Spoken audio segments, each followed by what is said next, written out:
آج جس نے میرے ملک کے آئین اور قانون کو روندا، اپنے پاؤں تلے روندا، اور آج وہ کیا کر رہا ہے؟ باہر کے کسی ملک میں ٹریفک کے سگنل کے اوپر کھڑے ہو کے سگنل کے کھلنے کا انتظار کر رہا ہے۔ جن کی اوقات باہر جا کے ایک سگنل توڑنے کی نہیں ہے، وہ ہماری زندگیوں کے ساتھ کس طرح سے کھیلتے ہیں کی آگ کو لے کے نہیں، پاکستان کی خاطر، اس غریب عوام کی خاطر، اور وہ غریب عوام یہ لیڈر ڈیزرو کرتی ہے، وہ پاکستان کے اس لیڈر کے ساتھ، پاکستان کے اس بیٹے کے ساتھ یہ عوام شانہ بشانہ کھڑی ہے، اور عوام ان کی دکھ درد اور تکلیفوں کو سمجھتی ہے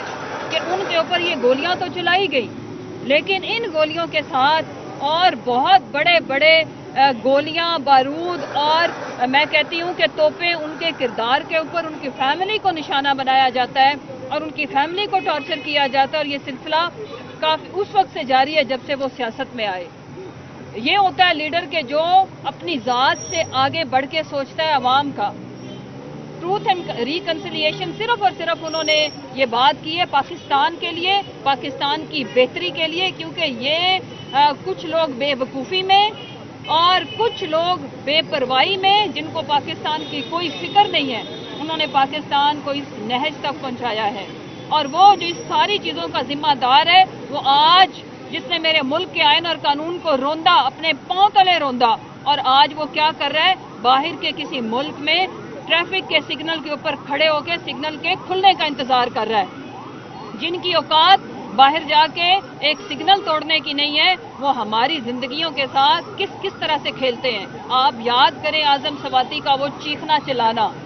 وہ سسکیاں لیتی ہوئی تصویریں، جو میرا بھائی ارشد شریف شہید ہو گیا، ان کی فیملی کی، ان کی ہمارے ڈاکٹر شہباز گل کے اوپر ٹارچر، اور اس کی ہمارے صحافی بھائیوں کے اوپر ٹارچر، اور ابھی بھی شاہد اسلم کے ساتھ جو ہو رہا ہے، میں اس کی مذمت کرتی ہوں، لیکن میں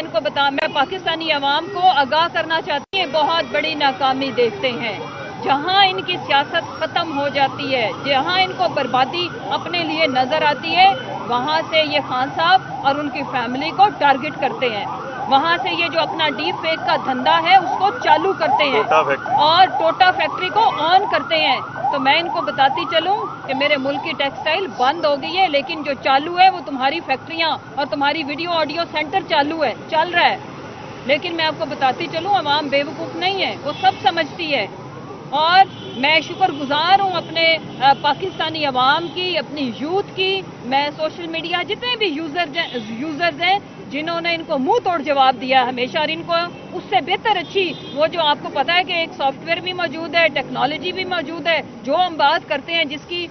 وائس سیمپل موجود ہے، اس کے اوپر آپ جو مرضی کانٹینٹ بنا لیں۔ لہٰذا بہت سارے ہمارے صحافی بھائیوں نے، عمران ریاض خان نے اپنے وی لاگ میں بھی یہ بات بتائی۔ تو میں کہنا یہ چاہتی ہوں کہ جہاں ہمارے اوپر، میرے وطن عزیز کی اکانومی کے اوپر، میرے غریب مزدور کو آٹا لیتے ہوئے موت نصیب ہوتی ہے، وہاں پہ آڈیو ویڈیو سینٹر آن ہو جاتا ہے۔ تو آپ کی بتی عوام بجھائے گی جب آپ ووٹ مانگنے جاؤ گے نا، اور جب ان کو 10 روپے میں روٹی ملتی تھی اور آج 25 میں بھی پیسوں کے عوض نہیں مل رہی، جب ان کو 60-65 میں فی کلو آٹا ملتا تھا اور آج آٹے کا ریٹ ڈبل کر کے، تو یہ کہتے ہیں کہ ہم نے اس قوم کے اوپر، میرے دوست ملک نے یہ کہا۔ اور آج ایک وہ جو چیری بلاسم کا بیٹا، وہ جو اس نے فرسٹریٹ ہو کے ٹویٹ کیا ہے، تو میں اس کو بتاتی چلوں، سلمان،